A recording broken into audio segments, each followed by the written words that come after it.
So this morning, someone reminded me that we're in the last week of the first month in the second quarter of this year. Cheesy, right? But yes, the month is moving on, and it's a good time to remind us that we are counting down to the Lagos Startup Expo holding on May 20. Bolu, why are you doing that? You're doing I'm like a also gangster. I'm Lagos feeling Startup Expo is holding on May 20, and we are counting down already. It's like 23 days to the D-Day. And I'm so excited about it for so many reasons. And one of that is that it's another opportunity to network and meet amazing people, and also find out different things that people are building in the tech ecosystem, not just in Lagos, Nigeria, but in the whole of Africa. And I'm betting it with you, there will be a lot of startups and people that have not even yet turned their idea to startups, right? They are coming there to display what they are building and get clients and get people to use their products. And the interesting thing is that you can even meet businesses that will use your product. So it's not just tech enthusiasts that are coming to use your product. You are going to meet decision makers in startups, in companies. You're going to meet entrepreneurs like yourself. And let me just tell you, come and buy a booth. You're not even buying a booth. Book a booth. Book a booth at Lagos Startup Expo that is holding on May 20. And how do you reach us? You can send an email to business@techpoint.africa to know about all your options. Or you can go to lagostartupexpo.com and check out all the amazing things we have prepared for you on that day. With me today in the studio is Dream. and Bolo. why are you not talking loud? You see me shout. Why are you done in my spirit? What's your name? Dream. Bolo. Yes. Welcome. Yeah. To the Thank Techpoint Africa Thank you for Podcast. having me. Who is having you? So today we are touring around Africa. Then we will talk about something that is happening in the world scene. So fasten your seatbelt. It's not going to be a roller coaster, but yes. And it's a good time to also appreciate those that have been commenting. We've been seeing your comments on Instagram, on Facebook, on YouTube, and we appreciate your feedback, and we are trying to implement all you've been telling us to do to make this podcast a more enjoyable one. Thank you very much. Keep them coming.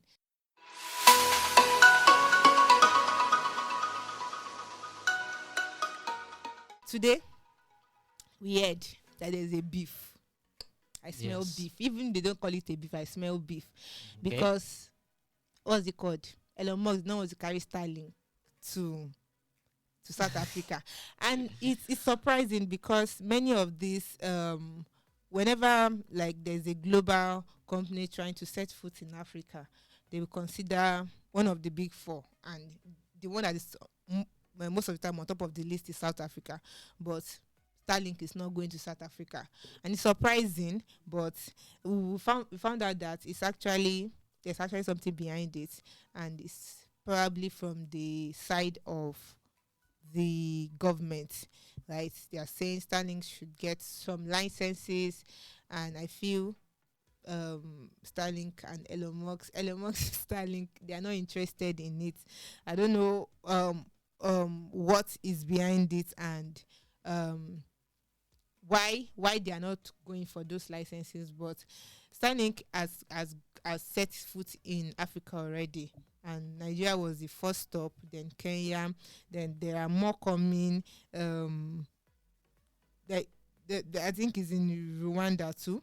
Rwanda. Yes. Then in the rest of 2023, it will soon be in Zambia, Angola, and Tunisia, also Ghana and Egypt. But South Africa, what's going on? South Africa has the highest consumership of internet, and I hope they resolve whatever it is going on between them. I hope they resolve it, but I still smell a beef. But we'll move on from that. Let's move from South Africa to Zimbabwe. Yes. Bolu, yes. what is up? The name of the country is hard to pronounce. Why should they be having problems again? Zimbabwe. It's actually quite easy for me, Sha. Yeah, but before I go to Zimbabwe, I just want to go back to South Africa for a brief moment and just someone made a comment on something I spoke about in the last podcast. I think, yeah, I said something about Netflix and I mentioned One Piece, right, as a South African movie that was getting a very huge funding. So that was an error. One Piece is being shot in South Africa, but it's not exactly a South African movie. So thank you very much for catching that. Yeah. So back to Zimbabwe now. Landed. All right. So in Zimbabwe, I'm sure if you follow global news or even if you don't, Zimbabwe has been suffering from hyperinflation for some time. Their currency devalued to an extent where, like, when a country has a billion, a note that says 1 billion, right, something is really wrong. So what Zimbabwe is trying to do now is to peg its currency to a gold-backed digital currency, right? So they want to create a digital currency, is Zimbabwean digital currency that is backed by gold, right? This essentially means that that currency's value is dependent on the value of gold, right? So it is basically what you see stable coins doing. So when they call stable coins are backed by different things, right? So if you want something to stay in a particular value, to remain as to keep that value, you need to back it with something strong. So if you want something to have the value of the US dollar, you need to back it with the US dollar. So if I'm issuing a certain digital currency and I say one of these things is equal to $1, that means for every currency I'm issuing, I need to have $1, yes, equivalent to back it. So basically how the thing works, right? But the thing is, Zimbabwe would need $100 million worth of gold in circulation. No, in reserve to back this currency that they are planning to launch, right? And it seems like something they can do because already I think in the first quarter of this year, they already made over $300 million in gold, yeah, right. So I think what they would need to do is to beef up production or mining, whatever it is, of gold, and have that in store to back the currency they're about to launch. I think it's pretty brilliant. I'm not an economist, so I don't want to say what I don't know, but because I've seen this work with stable coins, with digital currencies. They are stable coins, you can call them cryptocurrencies. So I think it can also work. So aside from that, it could also work since one of Zimbabwe's largest exports is gold. Yeah. So they mine gold. So it's kind of at their fingertip. They have it as a natural resource. So they are trying to work with what they have to get what they want.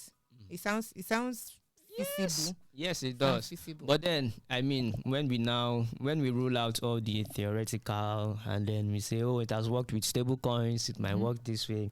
It's also important for us to think about what this could do to the US dollar, because it turns out that Russia is also planning to work with countries that are willing to do this kind of thing, right?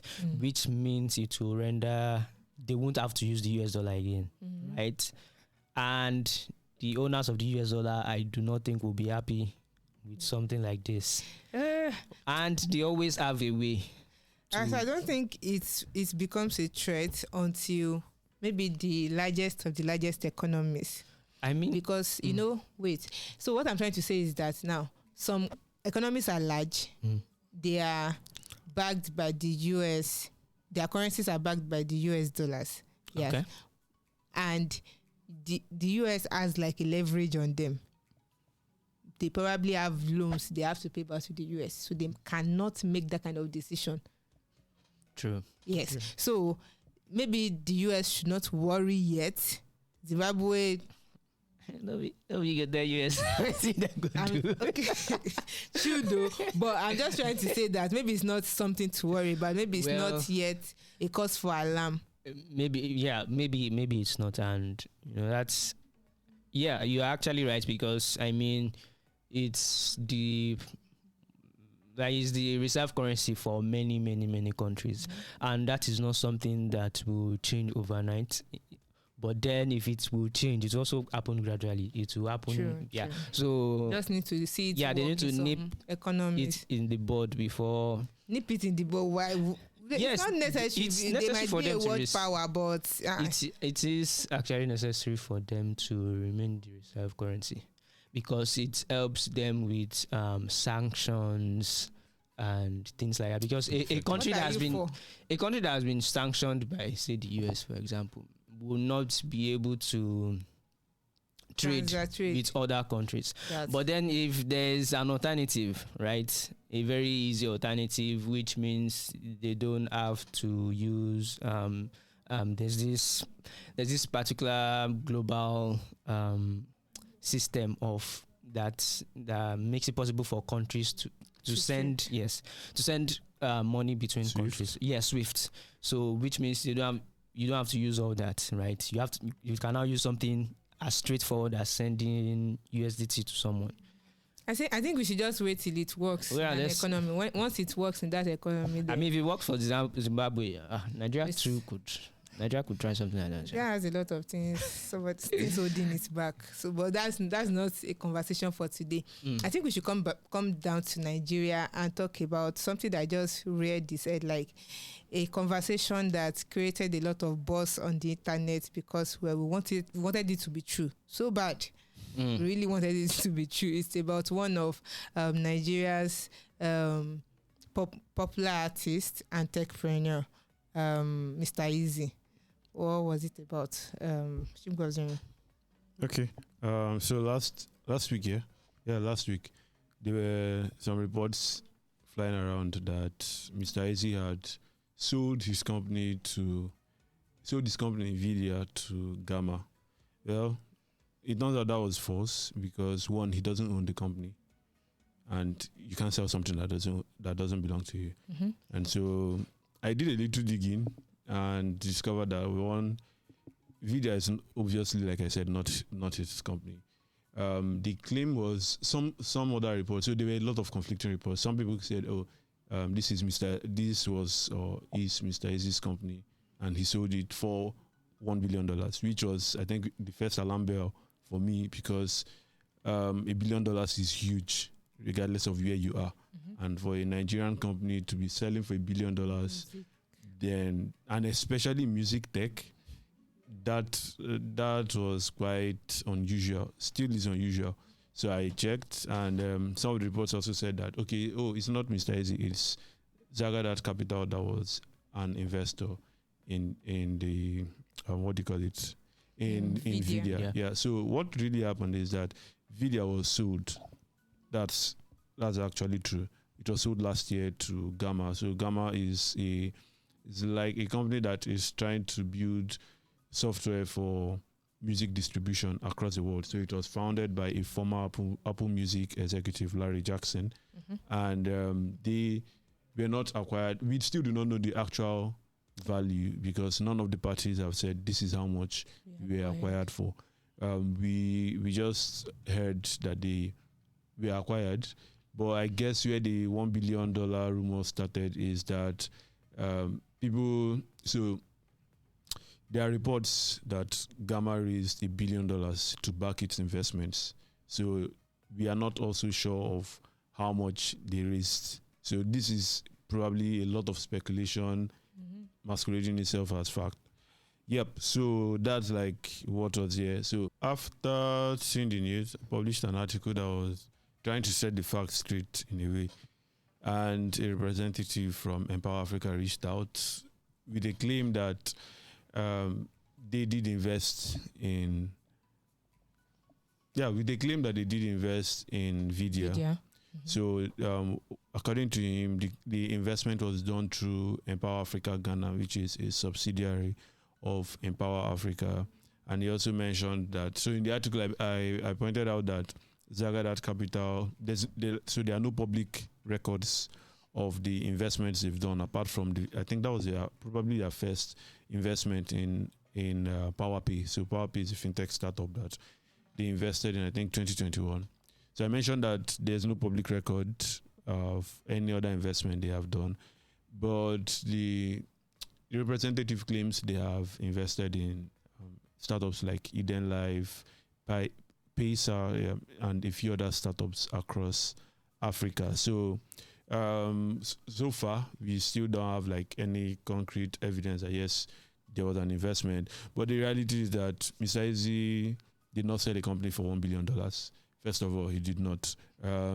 He, through Empower Africa, may have been an investor in it. Video. So until we can confirm without any doubt that yes, Empower Africa did invest, we can't authoritatively say that he did invest in Vydia. So yes, was Vydia sold for $1 billion? No.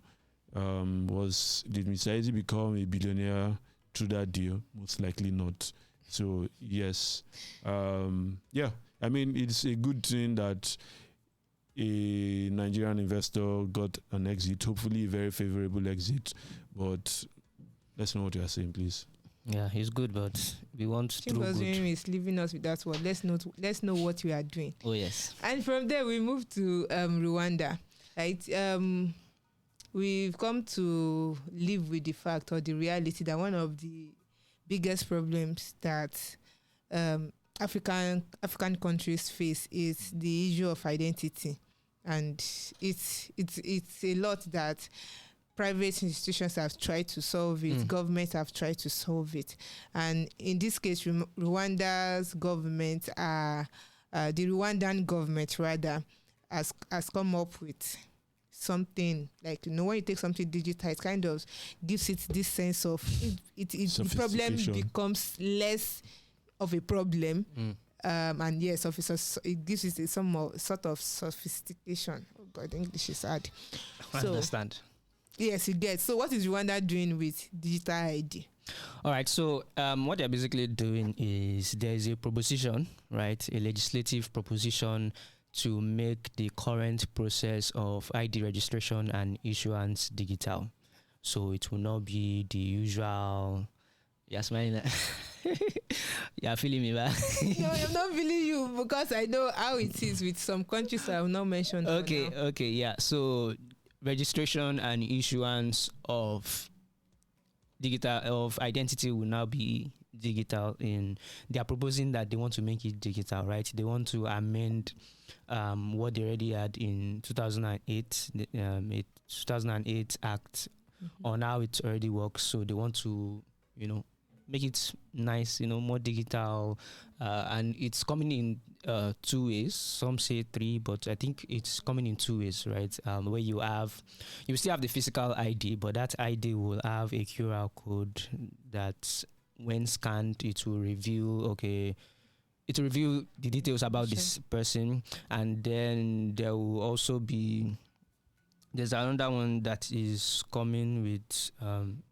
The QR code, we have biometric data, everything stored, and then there's another one coming as a token, right? It's not really clear how that will work exactly, but I think the most important thing about this news is what makes digital IDs different from what is already in existence, right? And the most important thing is that it combines digital ID will now combine everything into one. And when I say everything, I mean every form of identity. So we are talking driver's license, we are talking even bank cards. You can now withdraw money with your with that card. Basically everything, even assets you own will be linked to that identity, because what Rwanda is actually trying to do is they are calling it the SDID, which is Single Digital ID System, right?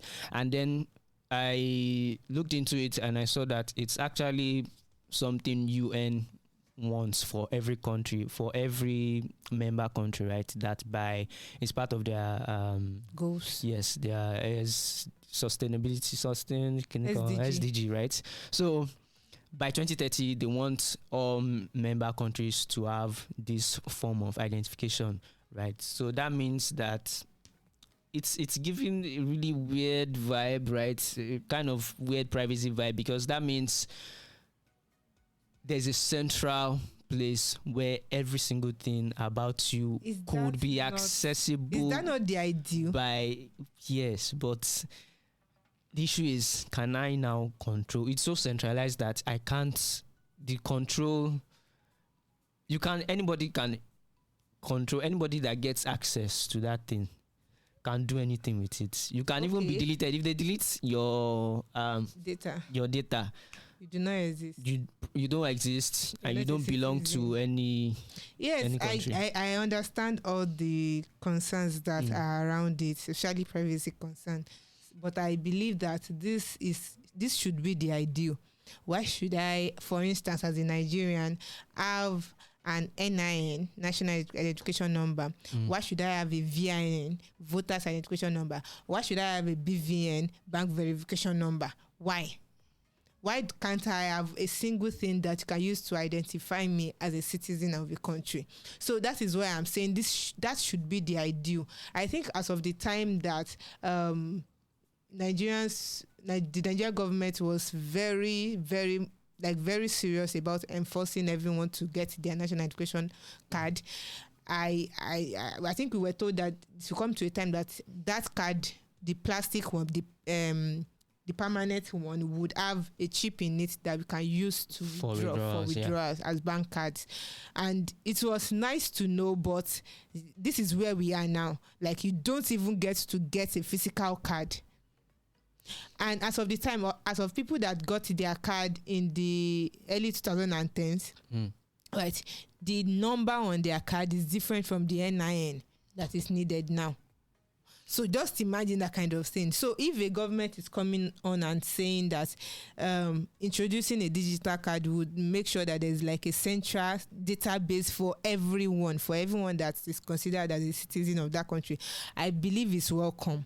It's welcome. What they should now pay attention to is the security of that data. Yeah. Right. They should pay attention to privacy and make sure that this thing is not porous. I think that's the trust issue that citizens have with African government. Yes, but this thing is too porous. Like, just look at a government website and like I have a penetration tester on my list. Okay. Yeah. And I think a few months ago it sent me a zip file containing what's it called, Excel sheets of a particular university.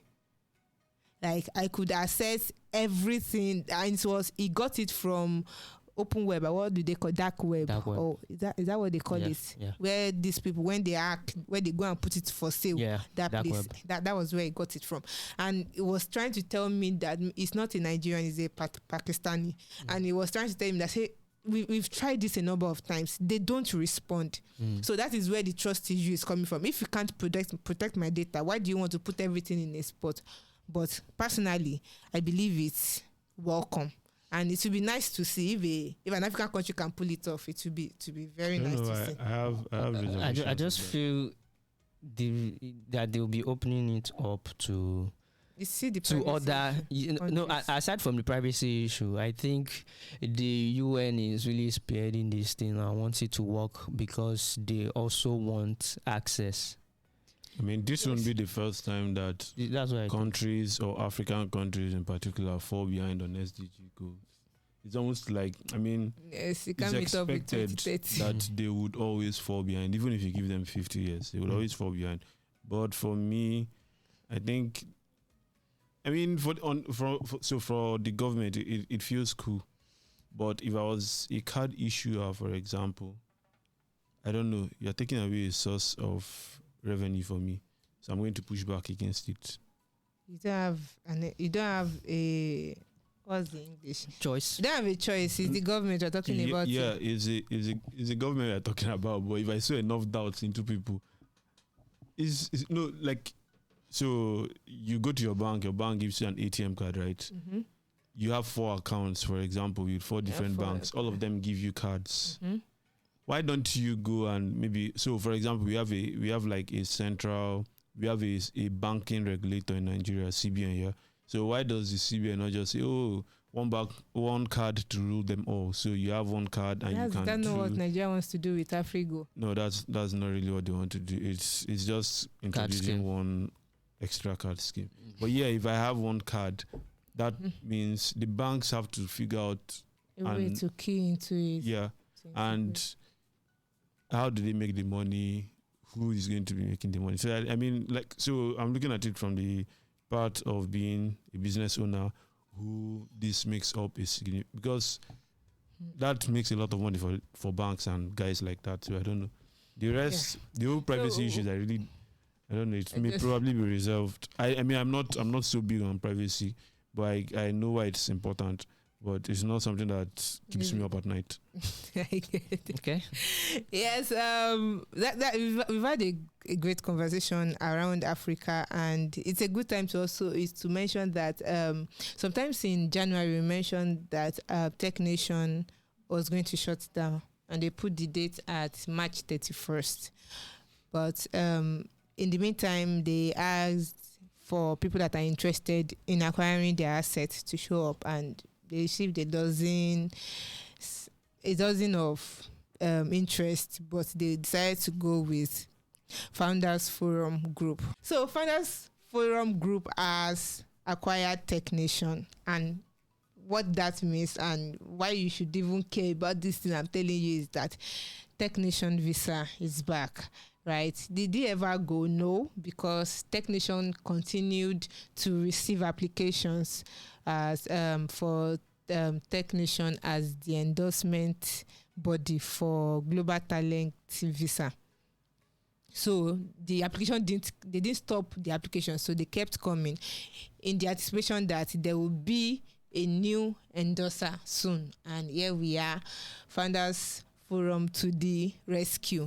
And yes, they are not only just acquiring Tech Nation, they are taking up and relaunching some of their initiatives that were stopped because of lack of fund, and they are also going to bring some people on board the leadership role, because the founding CEO has moved to an advisory role. So is out of the CEO role. But the good news is that, if I want to say like in Nigeria, is that Tech Nation visa is back, and it's something that a lot of Nigerians have benefited from. In fact, it's the second country. Nigeria is the second country with the largest beneficiary of the Tech Nation visa. So yes, it's good news, and we are happy that it happened like that. Thank you very much for joining us once again. Don't forget about our newsletters, the flagship newsletter, Techpoint Digest, the Workaholic, that talks about everything about employment, work, HR, layoffs, and what have you. And also the FinTech Today, rather, spearheaded by Chimgozurim or Chigo, whichever one you want to go with. Yes, and don't forget to subscribe to this newsletter, share with your friends, with your network, and your enemies. Reply to our emails, please. Yes, Lagos Startup Expo is holding, and we already have exciting products or startups that are already on the list of exhibitors. We have Rackmedia, we have Cartonic, we have Cardify, we have Anchor, and Gray, yes, and Gray. So we have a number of them, and we would like you to join them.